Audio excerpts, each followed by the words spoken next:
Hello everyone, welcome to sky academy. Welcome to Cholas part 2. Part 1 link మన channel ప్లేలిస్ట్లో ఉంది. చూడండి, వీడియోకి సంబంధించి ఫుల్ ప్రింటబుల్ పీడిఎఫ్ టెలిగ్రామ్ ఛానల్లో ఉంది. టెలిగ్రామ్ లింక్ డిస్క్రిప్షన్లో ఉంది. సో ఇప్పుడు మనం ఒక చాలా ఇంపార్టెంట్ మరియు కంప్లెక్స్ చాప్టర్కి చేరుకున్నాం.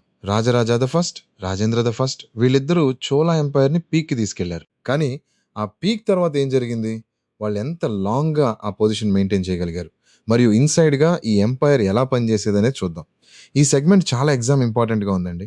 అడ్మినిస్ట్రేషన్ రిలేటెడ్ క్వశ్చన్స్ చాలా డైరెక్ట్లీ ఇక్కడ నుండి వస్తాయి. నౌ రాజేంద్ర ద ఫస్ట్ తర్వాత చోళా ఎంపైర్లో కొంత స్టెబిలిటీ ఉంది, కానీ గ్రాడ్యువలీగా ఒక పవర్ఫుల్ రైవల్ ఎమర్జ్ అయిందండి. ఆ రైవల్ ఎవరంటే western Chalukyas of Kalyani. Okay, western Chalukyas of Kalyani. వీళ్ళు డెక్కన్లో ఇప్పటి కర్ణాటక రీజియన్లో ఉండేవాళ్ళండి. రాష్ట్రకూటాస్ డిక్లైన్ అయిన తర్వాత వీళ్ళు పవర్ఫుల్గా ఎమర్జ్ అయ్యారండి. అండ్ వీళ్ళకి మరియు చోళాస్కి మధ్య దాదాపు ఒక 100 సంవత్సరాల పాటు కంటిన్యూస్గా రిలెంట్లెస్లీగా వార్స్ జరిగాయండి. ఓకే, 100 సంవత్సరాల వార్స్. ఇది చాలా ఎగ్జాస్టింగ్గా, చాలా డ్రైనింగ్గా ఉండేది రెండు సైడ్స్కి అండి. దెన్ ఈ చోళా చాళుక్య కాన్ఫ్లిక్ట్లో రెండు సైడ్స్కి చెరోసారి విక్టరీస్ వచ్చాయండి. కొన్నిసార్లు చోళాస్ గెలిచారు, కొన్నిసార్లు చాళుక్యాస్ గెలిచారు. ఓకే, బ్యాక్ అండ్ ఫోర్త్గా జరిగింది. ఈ కాన్స్టెంట్ వార్ఫేర్ వల్ల చోళా ఎంపైర్ యొక్క రీసోర్సెస్, మ్యాన్ పవర్, ట్రెజరీ అన్నీ స్లోలీ డ్రైన్ అవ్వడం మొదలైందండి. మరియు ఇన్సైడ్గా కూడా సక్సెషన్ డిస్ప్యూట్స్ మొదలయ్యాయి. డిఫరెంట్ ప్రిన్సెస్ తమలో తాము ఫైట్ చేసుకున్నారు పవర్ కోసం అండి. ఇది ఎంపైర్ యొక్క స్ట్రెంగ్త్ని మరింత వీకెన్ చేసింది. నౌ ఒక ఇంపార్టెంట్ రూలర్ గురించి చెప్పాలండి, Kulottunga the first. Okay, Kulottunga the first. ఇతను 1070 ఏడీలో చోళా థ్రోన్కి వచ్చాడండి. ఇతను చాలా ఇంట్రెస్టింగ్గా ఉన్నాడు, ఎందుకంటే ఇతను 2 డైనాసిటీస్ యొక్క బ్లడ్ కలిగి ఉన్నాడండి. తల్లి వైపు నుండి చోళా, తండ్రి వైపు నుండి eastern Chalukya. Okay, 2 dynasties blood. దీనివల్ల ఇతను రాగానే చోళా మరియు ఈస్టర్న్ చాళుక్య కింగ్డమ్స్ మర్జ్ అయ్యాయండి. ఇది చాలా పొలిటికల్లీ సిగ్నిఫికెంట్ అండి. అండ్ కులాట్టుంగ ద ఫస్ట్ చాలా ఎఫిషియెంట్గా, చాలా వైజ్లీ ఎంపైర్ మేనేజ్ చేశాడు. అన్నెసెసరీ వార్స్ అవాయిడ్ చేశాడు, ట్రేడ్ ప్రమోట్ చేశాడు, రెవెన్యూ సిస్టమ్ ఇంప్రూవ్ చేశాడండి. ఎగ్జామ్లో కులాట్టుంగ ద ఫస్ట్ గురించి అడగవచ్చు, గుర్తుపెట్టుకోండి. దెన్ కులాట్టుంగ తర్వాత చోళా ఎంపైర్ గ్రాడ్యువల్లీ డిక్లైన్ అవ్వడం మొదలైందండి. 12th సెంచరీలో పాండ్యాస్ మళ్ళీ పవర్ఫుల్గా ఎమర్జ్ అవ్వడం మొదలైంది. ఓకే, పాండ్యాస్ వీళ్ళు చోళా డామినెన్స్ కింద చాలా కాలం సప్రెస్ అయి ఉన్నారు, ఇప్పుడు మళ్ళీ రైజ్ అయ్యారండి. అండ్ 1300 ఏడీ నాటికి చోళా ఎంపైర్ ఎఫెక్టివ్లీ ఎండ్ అయిందండి. ఓకే, 1300 ఏడీ. ఒక 1000 సంవత్సరాల పాటు ఇన్ సమ్ ఫామ్ ఎగ్జిస్ట్ అయిన ఈ డైనాసిటీ ఫైనలీ క్లోజ్ అయిందండి. నౌ ఇప్పుడు మనం చేద్దాం చోళా అడ్మినిస్ట్రేషన్ సిస్టమ్ గురించి అండి. ఇది చాలా ఫ్యాసినేటింగ్ మరియు చాలా సఫిస్టికేటెడ్గా ఉందండి.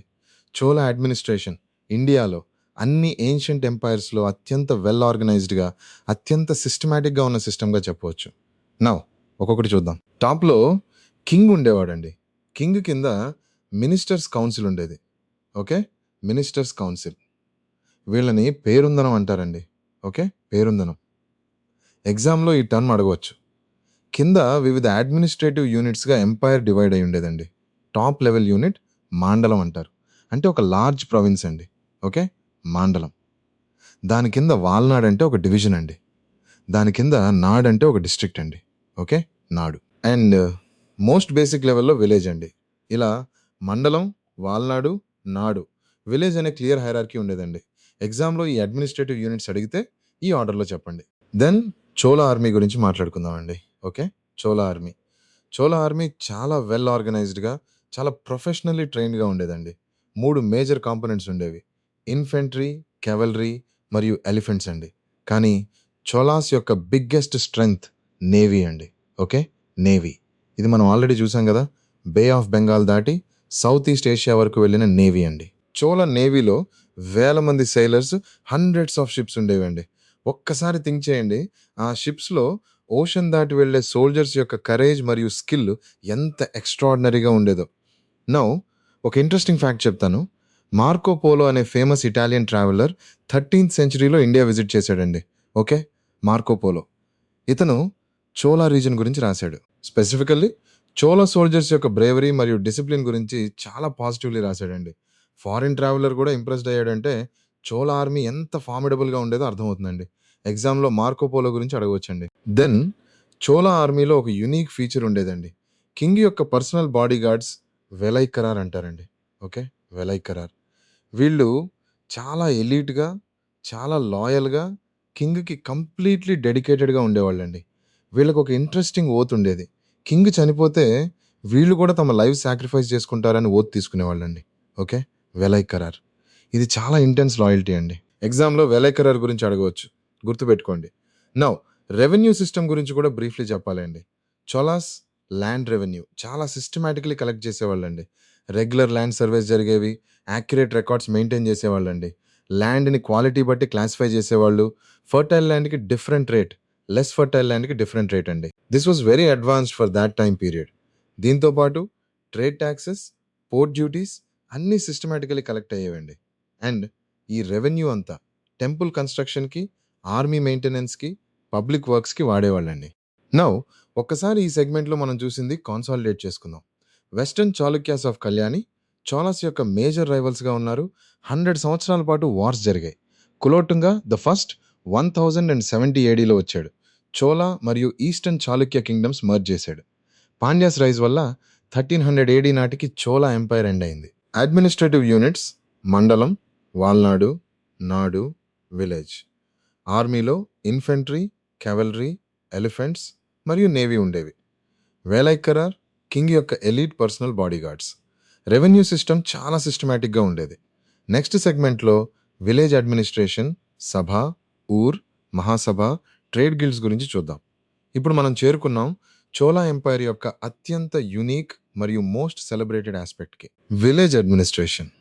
ఓకే. Village administration. చాలామంది ఏమనుకుంటారంటే ఏన్షియంట్ ఇండియాలో విలేజ్ అడ్మినిస్ట్రేషన్ అంటే జస్ట్ ఒక సింపుల్ సిస్టమ్ అని. కానీ చోళా విలేజ్ అడ్మినిస్ట్రేషన్ చూస్తే మనం కంప్లీట్లీ అమేజ్డ్ అయిపోతామండి. ఎందుకంటే ఇది అత్యంత డెమోక్రాటిక్‌గా, అత్యంత పార్టిసిపేటరీగా, అత్యంత ట్రాన్స్‌పరెంట్‌గా ఉండేదండి. మోడర్న్ డెమోక్రసీ కంటే కూడా కొన్ని యాస్పెక్ట్స్‌లో ఇది చాలా అడ్వాన్స్డ్‌గా ఉండేదని చెప్పొచ్చు. నౌ ఒక్కొక్కటి చూద్దాం. చోళ విలేజెస్ 2 మేజర్ టైప్స్‌గా ఉండేవండి. First type Ur. Okay. Ur. ఇవి ఆర్డినరీ విలేజెస్ అండి. సాధారణ ఫార్మర్స్, ఆర్టిసన్స్, ట్రేడర్స్ నివసించే విలేజెస్ అండి. Second type Brahmadeya villages. Okay. Brahmadeya. ఇవి బ్రహ్మిన్స్‌కి ల్యాండ్ గ్రాంట్‌గా ఇవ్వబడిన విలేజెస్ అండి. మనం ల్యాండ్ గ్రాంట్స్ గురించి చూసాం గదా! సో, ఈ 2 టైప్స్‌కి డిఫరెంట్ గవర్నెన్స్ సిస్టమ్స్ ఉండేవండి. నౌ ఆర్ విలేజెస్‌లో గవర్నెన్స్ కోసం ఆర్ అసెంబ్లీ ఉండేదండి. ఓకే. Are assembly. ఇందులో విలేజ్‌లో నివసించే అడల్ట్ మెన్ అందరూ పార్టిసిపేట్ చేయగలిగేవాళ్ళండి. విలేజ్‌కి సంబంధించిన decisions, irrigation, land disputes, local taxes అన్నీ ఈ అసెంబ్లీలోనే డిసైడ్ అయ్యేవండి. ఇది చాలా grass roots level democratic system అండి. కింగ్ లేదా హిస్ అఫీషియల్స్ ఇంపోజ్ చేయడం కాదు. విలేజ్ పీపుల్ తమ డెసిషన్స్ తాము తీసుకునేవాళ్ళండి. దెన్ బ్రాహ్మదేయ విలేజెస్‌లో గవర్నెన్స్ కోసం సభ ఉండేదండి. ఓకే. సభ. ఇది చాలా ఇంపార్టెంట్ టర్మ్. ఎగ్జామ్‌లో డైరెక్ట్‌లీ అడుగుతారండి. సభ అంటే బ్రాహ్మిన్ ల్యాండ్ హోల్డర్స్ యొక్క అసెంబ్లీ అండి. ఇందులో విలేజ్‌లో ల్యాండ్ ఓన్ చేసే బ్రాహ్మిన్ మెన్ పార్టిసిపేట్ చేసేవాళ్ళండి. సభ చాలా ఫార్మల్‌గా, చాలా స్ట్రక్చర్డ్‌గా ఆర్గనైజ్ అయ్యి ఉండేదండి. ఇందులో పార్టిసిపేట్ చేయాలంటే కూడా కొన్ని క్వాలిఫికేషన్స్ కావాలి అండి. Age limit, land ownership, knowledge of Vedas అన్నీ చెక్ చేయబడేవండి. నౌ ఇక్కడ ఒక చాలా ఇంపార్టెంట్ హిస్టారికల్ ఎవిడెన్స్ వస్తుందండి. ఉత్తిరమెరూర్ ఇన్స్క్రిప్షన్స్. ఓకే. ఉత్తిరమెరూర్ ఇన్స్క్రిప్షన్స్. ఇవి తొండై మండలం రీజియన్‌లో ఇప్పటి తమిళనాడులో దొరికిన స్టోన్ ఇన్స్క్రిప్షన్స్ అండి. ఓకే. ఉత్తిరమెరూర్. ఈ ఇన్స్క్రిప్షన్స్ చోళా విలేజ్ అడ్మినిస్ట్రేషన్ గురించి చాలా డీటెయిల్డ్‌గా, చాలా స్పెసిఫిక్‌లీ చెప్తున్నాయండి. ఎగ్జామ్‌లో ఉత్తిరమెరూర్ ఇన్స్క్రిప్షన్స్ చాలా సార్లు అడిగారండి. ఇది చాలా ఇంపార్టెంట్ గుర్తుపెట్టుకోండి. దీస్ ఇన్స్క్రిప్షన్స్ టెల్ అస్ సభలో పార్టిసిపేట్ చేయాలంటే ఒక పర్సన్‌కి ఏమేమి క్వాలిఫికేషన్స్ ఉండాలో క్లియర్‌లీ చెప్తున్నాయండి. ఫస్ట్ అతనికి ఓన్ ల్యాండ్ ఉండాలి. సెకండ్ అతనికి ఒక హౌస్ ఉండాలి. థర్డ్ అతను 35 సంవత్సరాల నుండి 70 సంవత్సరాల మధ్య వయసులో ఉండాలి. ఫోర్త్ అతనికి వేదాస్ నాలెడ్జ్ ఉండాలి. ఫిఫ్త్ అతను హానెస్ట్‌గా, క్లీన్ రికార్డ్‌తో ఉండాలి. కరప్షన్ చార్జెస్, మిస్‌కండక్ట్ ఏమైనా ఉంటే డిస్‌క్వాలిఫైడ్ అయిపోతాడండి. ఓకే. ఇవి చాలా స్ట్రిక్ట్ క్వాలిఫికేషన్స్ అండి. ఇది చూస్తే ఆ సమయంలో గవర్నెన్స్ ఎంత సీరియస్‌లీ తీసుకునేవాళ్ళో అర్థమవుతుందండి. దెన్ సభ వర్క్ చేసే ప్రాసెస్ చాలా ఇంట్రెస్టింగ్‌గా ఉంటుందండి. సభ డిఫరెంట్ కమిటీస్‌గా డివైడ్ అయ్యి ఉండేదండి. Okay. Committees. Garden committee, tank committee, gold committee అంటే అకౌంట్స్ కమిటీ అండి. ప్రతి కమిటీ ఒక specific area of village administration handle చేసేదండి. గార్డెన్ కమిటీ విలేజ్ గార్డెన్స్ మరియు ఆర్చార్డ్స్ మేనేజ్ చేసేది. Tank committee irrigation tanks maintain చేసేది. Gold committee village finances manage చేసేదండి. ఇది చాలా స్పెషలైజ్డ్గా చాలా ప్రొఫెషనల్లీ ఆర్గనైజ్ అయిన సిస్టమ్ అండి. నౌ మెంబర్స్ సెలెక్ట్ చేసే ప్రాసెస్ కూడా చాలా ఇంట్రెస్టింగ్గా ఉండేదండి. లాటరీ సిస్టమ్ వాడేవాళ్ళండి. Okay, lottery system. అర్హులైన క్యాండిడేట్స్ అందరి నేమ్స్ పామ్ లీవ్స్ మీద రాసేవాళ్ళు. ఆ లీవ్స్ ఒక పాట్లో వేసేవాళ్ళు. ఒక ఇన్నసెంట్ చైల్డ్ వచ్చి ఆ పాట్ నుండి లీవ్స్ తీసేవాడు. ఆ లీవ్స్ మీద ఉన్న నేమ్స్ కమిటీ మెంబర్స్ అయ్యేవాళ్ళండి. ఇది చాలా ఫెయిర్గా చాలా అన్బయాస్డ్గా ఉండేదండి. బయాస్ లేదు, నెపోటిజం లేదు, ఫేవరెటిజం లేదు. ప్యూర్ లాటరీ అండి. ఇది మోడర్న్ డెమోక్రాటిక్ ప్రాక్టీసెస్ కంటే కూడా చాలా ట్రాన్స్పరెంట్గా ఉంది అని చెప్పవచ్చండి. ఎగ్జామ్లో ఈ లాటరీ సిస్టమ్ గురించి అడగవచ్చు, గుర్తుపెట్టుకోండి. దెన్ మహాసభ గురించి మాట్లాడుకుందామండి. ఓకే, మహాసభ. మహాసభ అంటే గ్రాండ్ అసెంబ్లీ అండి. ఇది మల్టిపుల్ విలేజెస్ కలిసి ఒక లార్జర్ అసెంబ్లీ ఫామ్ చేసినప్పుడు వచ్చేదండి. ఇంపార్టెంట్ డిసిషన్స్, మల్టిపుల్ విలేజెస్కి ఎఫెక్ట్ చేసే డిసిషన్స్ ఈ మహాసభలో తీసుకోబడేవండి.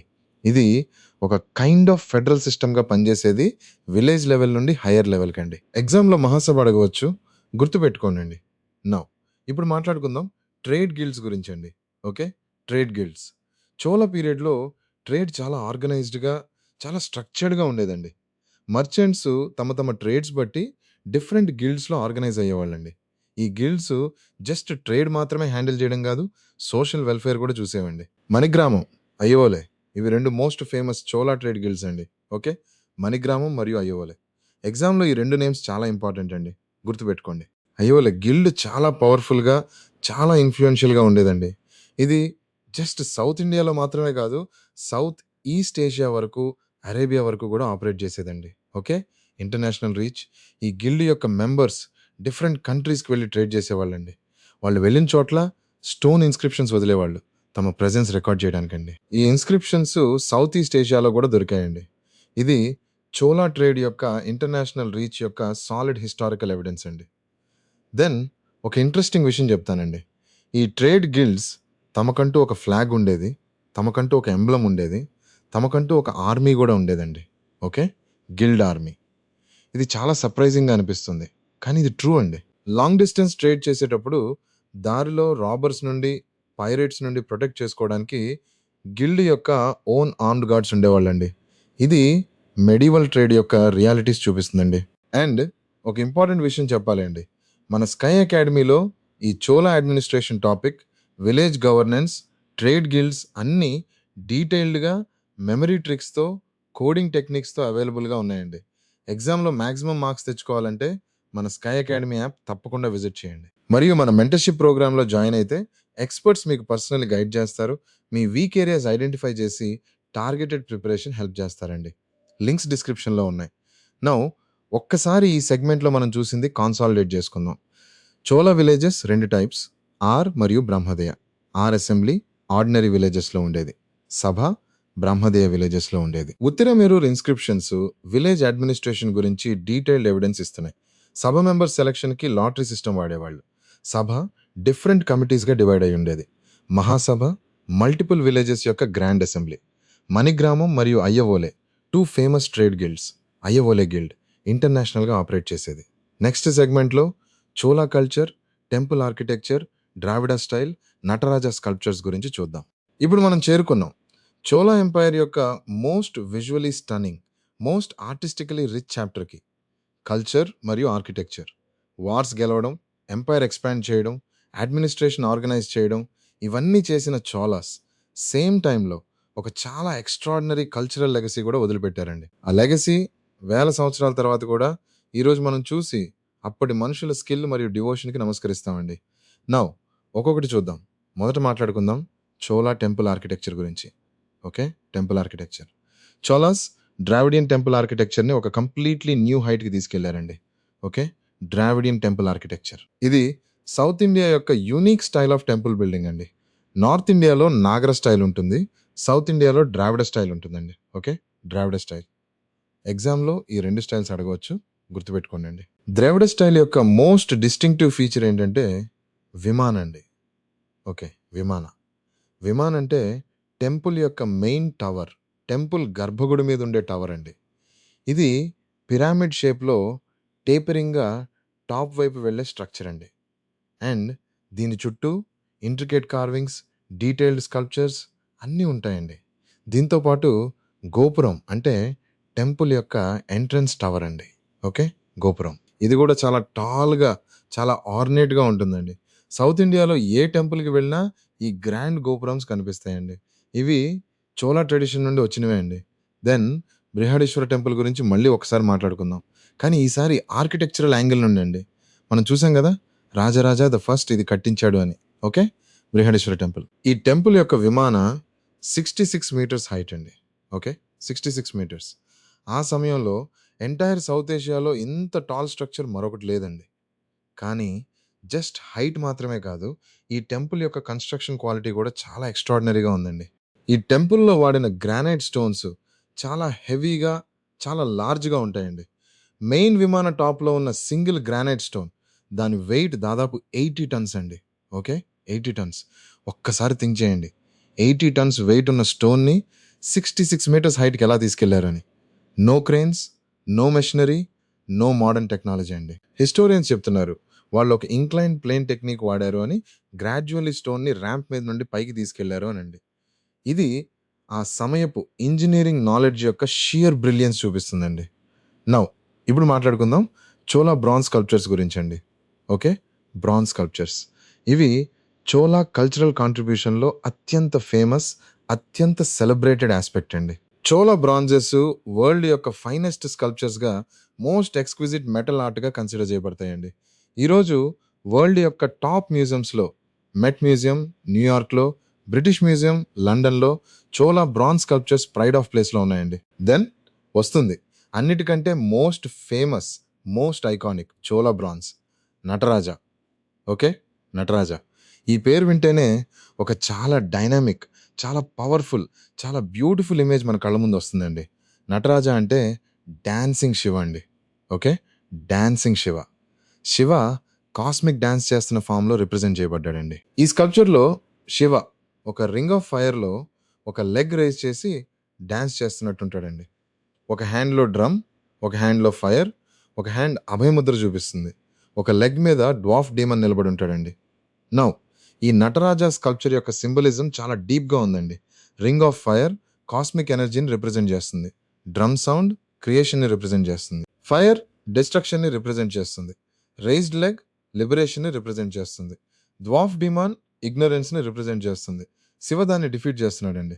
సో ఈ ఒక్క స్కల్ప్చర్‌లో క్రియేషన్, ప్రిజర్వేషన్, డిస్ట్రక్షన్, లిబరేషన్ అన్నీ రిప్రజెంటెడ్ అయ్యాయండి.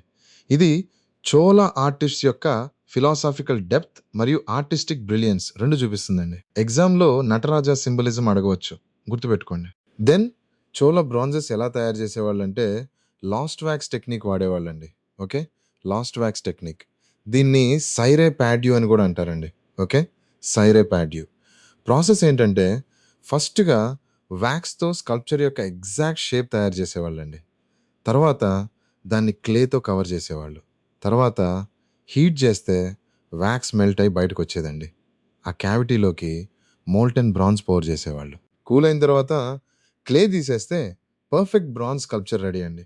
ఇది చాలా స్కిల్డ్ ప్రాసెస్ అండి. ఒక్క మిస్టేక్ చేసినా ఎంటైర్ స్కల్ప్చర్ వేస్ట్ అయిపోతుందండి. ఎగ్జామ్‌లో లాస్ట్ వాక్స్ టెక్నిక్ అడగవచ్చు. గుర్తుపెట్టుకోండి. నౌ చోళా టెంపుల్స్‌కి మరొక ఇంపార్టెంట్ యాస్పెక్ట్ ఉందండి. Temple tanks. Okay. Temple tanks.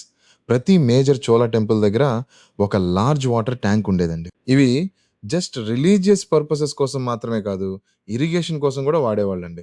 Temple administration ఈ ట్యాంక్స్ మెయింటైన్ చేసేది, సరౌండింగ్ విలేజెస్‌కి వాటర్ ప్రొవైడ్ చేసేదండి. సో, టెంపుల్ అనేది జస్ట్ రిలీజియస్ సెంటర్ మాత్రమే కాదు, ఎకనామిక్ సెంటర్‌గా, సోషల్ సెంటర్‌గా కూడా పనిచేసేదండి. దెన్ చోళా టెంపుల్స్‌లో దేవదాసి సిస్టమ్ గురించి కూడా చెప్పాలండి. ఓకే. దేవదాసి సిస్టమ్. దేవదాసీస్ అంటే టెంపుల్‌లో సర్వ్ చేసే విమెన్ అండి. వీళ్ళు టెంపుల్‌లో డాన్స్ పెర్ఫార్మ్ చేసేవాళ్ళు, రిలీజియస్ రిచువల్స్‌లో పార్టిసిపేట్ చేసేవాళ్ళండి. వీళ్ళకి టెంపుల్ నుండి ల్యాండ్ గ్రాంట్స్ ఇవ్వబడేవి. వీళ్ళు ఎకనామికల్లీ సెక్యూర్‌గా ఉండేవాళ్ళండి. ఈ సిస్టమ్ లేటర్ కాలంలో చాలా ఎక్స్‌ప్లాయిటేటివ్‌గా మారింది. కానీ చోళా పీరియడ్‌లో ఇది ఒక రెస్పెక్టెడ్ రిలీజియస్ ఇన్‌స్టిట్యూషన్‌గా ఉండేదండి. నౌ చోళా పీరియడ్‌లో మ్యూజిక్ గురించి కూడా మాట్లాడుకుందామండి. చోళా పీరియడ్‌లో కార్నాటిక్ మ్యూజిక్ ట్రెడిషన్ మరింత డెవలప్ అయిందండి. ఓకే. కార్నాటిక్ మ్యూజిక్. టెంపుల్‌లో మ్యూజిక్ పెర్ఫార్మ్ చేయడం, రిలీజియస్ రిచువల్స్‌లో మ్యూజిక్ ఇంటిగ్రేట్ చేయడం, ఇవన్నీ చోళా పీరియడ్‌లో చాలా సిస్టమాటికల్లీ ఆర్గనైజ్ అయ్యాయండి. టెంపుల్స్ మ్యూజిక్ లెర్నింగ్ సెంటర్స్‌గా కూడా పనిచేసేవండి. ఇది ఇండియన్ క్లాసికల్ మ్యూజిక్ ట్రెడిషన్ యొక్క డెవలప్‌మెంట్‌లో చోళా కాంట్రిబ్యూషన్ చాలా సిగ్నిఫికెంట్‌గా ఉంది అని చూపిస్తుందండి. నౌ ఒక్కసారి ఈ సెగ్మెంట్‌లో మనం చూసింది కాన్సాలిడేట్ చేసుకుందాం. చోళాస్ ద్రావిడియన్ టెంపుల్ ఆర్కిటెక్చర్‌ని న్యూ హైట్స్‌కి తీసుకెళ్లారు. ద్రావిడ స్టైల్, విమాన మరియు గోపురం ఇవి key features. Brihadeeswara temple 66 metres height, 80 tons granite stone టాప్‌లో ఉంది. చోళ బ్రాంజెస్ వరల్డ్ యొక్క ఫైనెస్ట్ స్కల్ప్చర్స్‌గా కన్సిడర్ చేయబడతాయి. Nataraja most iconic Chola bronze dancing శివని రిప్రజెంట్ చేస్తుంది. లాస్ట్ వ్యాక్స్ టెక్నిక్ సిరేపేడ్యూ వాడి బ్రాంజెస్ తయారు చేసేవాళ్ళు. టెంపుల్ ట్యాంక్స్ రిలీజియస్ మరియు ఇరిగేషన్ పర్పసెస్కి వాడేవాళ్ళు. దేవదాసి సిస్టమ్ టెంపుల్లో రెస్పెక్టెడ్ రిలీజియస్ ఇన్స్టిట్యూషన్గా ఉండేది. నెక్స్ట్ మరియు ఫైనల్ సెగ్మెంట్లో లిటరేచర్ కాంట్రిబ్యూషన్స్ మరియు కంప్లీట్ ఎగ్జామ్ రీక్యాప్ చూద్దాం. ఇప్పుడు మనం చేరుకున్నాం మన ఫైనల్ సెగ్మెంట్కి. ఈ సెగ్మెంట్లో మనం చూడబోయేది చోళా పీరియడ్ యొక్క లిటరరీ కాంట్రిబ్యూషన్స్, తమిళ్, కన్నడ, తెలుగు లాంగ్వేజెస్లో వాళ్ళు ఏం సాధించారు మరియు కంప్లీట్ ఎగ్జామ్ పర్స్పెక్టివ్ నుండి మనం ఏమేమి గుర్తుపెట్టుకోవాలి అనేది చూద్దాం. ఈ సెగ్మెంట్ చాలా ఇంపార్టెంట్ అండి. లిటరేచర్ రిలేటెడ్ క్వశ్చన్స్ చాలా డైరెక్ట్లీ ఇక్కడ నుండి వస్తాయి. నౌ మొదట మాట్లాడుకుందాం తమిళ్ లిటరేచర్ గురించి. ఓకే. తమిళ్ లిటరేచర్ చోళా పీరియడ్‌లో తమిళ్ లిటరేచర్ అత్యంత హై పాయింట్‌కి చేరుకుందండి. ఇది జస్ట్ క్వాంటిటీ మాత్రమే కాదు, క్వాలిటీ కూడా అండి. ఈ పీరియడ్‌లో వచ్చిన వర్క్స్ ఈ రోజు కూడా తమిళ్ లిటరేచర్ యొక్క గ్రేటెస్ట్ అచీవ్‌మెంట్స్‌గా సెలబ్రేట్ చేయబడుతున్నాయండి. దెన్ వస్తుంది చోళా పీరియడ్ యొక్క most celebrated literary figure Kamban. Okay. Kamban. ఈ పేరు తమిళ్ లిటరేచర్‌లో ఒక లెజెండరీగా, ఐకానిక్‌గా కన్సిడర్ చేయబడుతుందండి. కంబన్ తమిళ్ రామాయణ రాశాడండి. ఓకే. తమిళ్ రామాయణ. దీన్ని రామావతారం అంటారండి. ఓకే. రామావతారం. ఎగ్జామ్‌లో కంబన్ మరియు రామావతారం చాలా సార్లు అడిగారండి. గుర్తుపెట్టుకోండి. నౌ కంబన్ యొక్క రామావతారం గురించి ఒక చాలా ఇంట్రెస్టింగ్ విషయం చెప్తానండి. ఇది జస్ట్ వాల్మీకి రామాయణ యొక్క ట్రాన్స్లేషన్ మాత్రమే కాదండి. కంబన్ వాల్మీకి రామాయణ్‌ని బేస్‌గా తీసుకొని తన ఓన్ క్రియేటివిటీ, తన ఓన్ ఫిలాసాఫికల్ డెప్త్, తన ఓన్ పొయెటిక్ బ్రిలియన్స్ యాడ్ చేసి ఒక కంప్లీట్‌లీ న్యూ వర్క్ క్రియేట్ చేశాడండి. ఇందులో Tamil culture, Tamil values, Tamil philosophical traditions అన్నీ బ్యూటిఫుల్లీ వీవ్ చేయబడ్డాయండి. మెనీ స్కాలర్స్ చెప్తారు కంబాన్ యొక్క రామావతారం వాల్మీకి రామాయణ కంటే కూడా పొయెటిక్ బ్యూటీలో, లిటరరీ క్వాలిటీలో ఈక్వల్లీ గ్రేట్‌గా ఉంది అనండి. ఇది చాలా బోల్డ్ స్టేట్మెంట్ అండి. కానీ కంబాన్ యొక్క వర్క్ చదివిన వాళ్ళు ఇది ఈజీలీ అర్థం చేసుకోగలరండి. దెన్ చోళ పీరియడ్‌లో మరొక ఇంపార్టెంట్ లిటరరీ వర్క్ వచ్చింది. జయవదేవ రాసిన గీత గోవింద కాదు. ఇక్కడ మనం మాట్లాడేది సెక్యులర్ రాసిన పెరియ పురాణం గురించండి. ఓకే. సెక్యులర్ మరియు పెరియ పురాణం. ఇది 63 నాయన్మార్స్ అంటే 63 శైవితే సెయింట్స్‌ల గురించి రాసిన ఒక గ్రాండ్ వర్క్ అండి. ఓకే. 63 నాయన్మార్స్. ఎగ్జామ్‌లో సెక్యులర్ మరియు పెరియ పురాణం అడగవచ్చు. గుర్తుపెట్టుకోండి. నౌ ఒక ఇంపార్టెంట్ విషయం చెప్పాలి అండి. చోళ పీరియడ్‌లో నాలైరా దివ్య ప్రబంధం అనే ఒక చాలా ఇంపార్టెంట్ కలెక్షన్ కంపైల్ అయిందండి. ఓకే. నాలైరా దివ్య ప్రబంధం. నాలైరా అంటే 4000 అని అర్థం అండి. ఓకే. 4000. ఇది 4000 వైష్ణవ డివోషనల్ హిమ్స్ యొక్క కలెక్షన్ అండి. ఇవి అల్వర్స్ అంటే వైష్ణవ సెయింట్స్ రాసిన హిమ్స్ అండి. ఓకే. అల్వర్స్. ఈ కలెక్షన్ తమిళ్ వైష్ణవ ట్రెడిషన్‌లో చాలా సేక్రెడ్‌గా కన్సిడర్ చేయబడుతుందండి. ఎగ్జామ్‌లో నాలైరా దివ్య ప్రబంధం అడగవచ్చండి. దెన్ ఇప్పుడు మాట్లాడుకుందాం తెలుగు మరియు కన్నడ కాంట్రిబ్యూషన్స్ గురించండి. చోళ పీరియడ్‌లో తెలుగు లిటరేచర్ కూడా సిగ్నిఫికెంట్‌లీ డెవలప్ అయిందండి. నన్నయ అనే పోయెట్ తెలుగులో మహాభారత ట్రాన్స్లేట్ చేయడం స్టార్ట్ చేశాడండి. ఓకే. నన్నయ. ఇతను తెలుగు మహాభారత యొక్క ఫస్ట్ పోయెట్‌గా ఆదికవిగా కన్సిడర్ చేయబడతాడండి. ఓకే. ఆదికవి నన్నయ. ఎగ్జామ్‌లో ఇది చాలా ఇంపార్టెంట్ అండి. గుర్తుపెట్టుకోండి. నన్నయ ఎంటైర్ మహాభారత కంప్లీట్ చేయలేదు. కానీ ఫస్ట్ 2 ½ బుక్స్ కంప్లీట్ చేశాడండి. తర్వాత తిక్కన మరియు ఎర్రప్రగడ కంప్లీట్ చేశారండి. వీళ్ళ 3 కలిసి కవిత్రయం అంటారండి. ఓకే. కవిత్రయం. ఎగ్జామ్‌లో ఈ టర్మ్ అడగవచ్చండి. నౌ కన్నడ లిటరేచర్ విషయంలో మనం రాష్ట్రకూట సెగ్మెంట్‌లో చూసాం కదా! పంప, పొన్న, రన్న అనే రత్నాత్రయ గురించి. చోళ పీరియడ్‌లో కూడా కన్నడ లిటరేచర్ కంటిన్యూగా డెవలప్ అయిందండి. చోళ ఇన్‌ఫ్లూయెన్స్‌తో క్రాస్ కల్చరల్ లిటరరీ ఎక్స్‌చేంజెస్ జరిగాయండి. డిఫరెంట్ లాంగ్వేజ్ ట్రెడిషన్స్ ఒకరి నుండి ఒకరు లెర్న్ చేసుకున్నారండి. దెన్ ఇప్పుడు మాట్లాడుకుందాం చోళా పీరియడ్ యొక్క ఓవరాల్ ఇంపాక్ట్ గురించి అండి. ఈ ఎంపైర్ జస్ట్ సౌత్ ఇండియా మాత్రమే కాదు, ఎంటైర్ ఇండియన్ ఓషన్ వరల్డ్ మీద డీప్గా, లాస్టింగ్గా, పర్మనెంట్లీగా ఇంపాక్ట్ చేసిందండి. నవల్ పవర్ వల్ల, ట్రేడ్ రౌట్స్ కంట్రోల్ చేయడం వల్ల, సౌత్ ఈస్ట్ ఏషియాతో కనెక్షన్స్ వల్ల, Indian culture, Indian religion, Indian architecture అన్నీ ఫార్ అవే ల్యాండ్స్కి రీచ్ అయ్యండి. కాంబోడియాలో అంకోర్ వాట్ టెంపుల్ చూస్తే, ఇండోనేషియాలో బరోబుదూర్ చూస్తే అక్కడ ఇండియన్ ఇన్ఫ్లుయెన్స్ క్లియర్లీ కనిపిస్తుందండి. ఆ ఇన్ఫ్లుయెన్స్లో చోలా కాంట్రిబ్యూషన్ చాలా సిగ్నిఫికెంట్గా ఉందండి. నౌ ఇప్పుడు మనం చేద్దాం కంప్లీట్ ఎగ్జామ్ రీక్యాప్ అండి. ఈ ఎంటైర్ చోలా టాపిక్ నుండి మోస్ట్ ఇంపార్టెంట్ పాయింట్స్ అన్ని నెంబర్డ్గా చూద్దామండి. 1 చెరాస్, పాండ్యాస్, చోలాస్. ఈ మూడింటిని మూవేందర్ అంటారు. 2 విజయాలయ 848 ఏడీలో తంజావూరు తీసుకున్నాడు. చోలా రివైవల్ స్టార్ట్ చేశాడు. 3 Aditya the first Pallava king అపరాజితాని డిఫీట్ చేశాడు. పల్లవ డైనాసిటీ ఎండ్ చేశాడు. 4 బ్యాటిల్ ఆఫ్ తక్కలం 949 ఏడీలో జరిగింది. చోలాస్ రాష్ట్రకూటాస్ చేత డిఫీట్ అయ్యారు. 5 రాజరాజా ద ఫస్ట్ 985 ఏడీలో త్రోన్కి వచ్చాడు. 6 Rajaraja the first northern Sri Lanka తీసుకున్నాడు. ముమ్ముడి చోళమండలం అని పేరు పెట్టాడు. 7 రాజరాజా ద ఫస్ట్ మాల్దీవ్స్ తీసుకున్నాడు. నవల్ సుప్రమసీ ఎస్టాబ్లిష్ చేశాడు. 8 బృహదీశ్వర టెంపుల్ 1010 ఏడీలో కంప్లీట్ అయింది. తంజావూరులో ఉంది. UNESCO world heritage site, 66 metres height. 9 Rajendra the first 1012 ఏడీలో త్రోన్కి వచ్చాడు. 10 Rajendra the first North India expedition చేశాడు. గంగైకొండ చోళ టైటిల్ తీసుకున్నాడు. 11 Gangaikonda Cholapuram Rajendra the first establish చేసిన new capital. 12 Rajendra the first Srivijaya empire మీద నవల్ ఎక్స్పెడిషన్ చేశాడు. 13 కులాట్టుంగ ద ఫస్ట్ 1070 ఏడీలో వచ్చాడు. చోళా మరియు ఈస్టర్న్ చాళుక్య కింగ్డమ్స్ మర్జ్ చేశాడు. 14 చోళా అడ్మినిస్ట్రేటివ్ యూనిట్స్ మండలం, వాల్నాడు, నాడు, విలేజ్. 15 వెలైకరార్ కింగ్ యొక్క elite personal bodyguards. 16 Chola villages 2 types, Ur మరియు Brahmadeya. 17 Uttaramerur inscriptions Chola village administration గురించి డీటెయిల్డ్ ఎవిడెన్స్. 18 సభ బ్రహ్మదేయ విలేజెస్లో బ్రాహ్మిన్ అసెంబ్లీ, లాటరీ సిస్టమ్ వాడి మెంబర్స్ సెలెక్ట్ చేసేవాళ్ళు. 19 మహాసభ మల్టిపుల్ విలేజెస్ యొక్క గ్రాండ్ అసెంబ్లీ. 20 మణిగ్రామం మరియు Ayyavole 2 famous Chola trade guilds. 21 Dravida style temple architecture, vimana మరియు gopuram key features. 22 Nataraja bronze dancing Shiva last wax technique అంటే సిరే ప్యాడ్యూ వాడు తయారు చేశారు.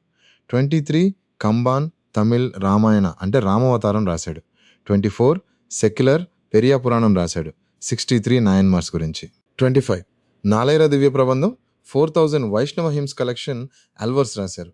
26 నాన్నయ్య తెలుగు మహాభారత స్టార్ట్ చేశాడు. అది కవి అంటారు. నాన్నయ్య, తిక్కన, ఎర్రప్రగడ కలిసి కవిత్రయం అంటారు. 27 చోళా ఎంపైర్ 1300 ఏడీ నాటికి పాండ్యాస్ రైజ్ వల్ల ఎండ్ అయింది.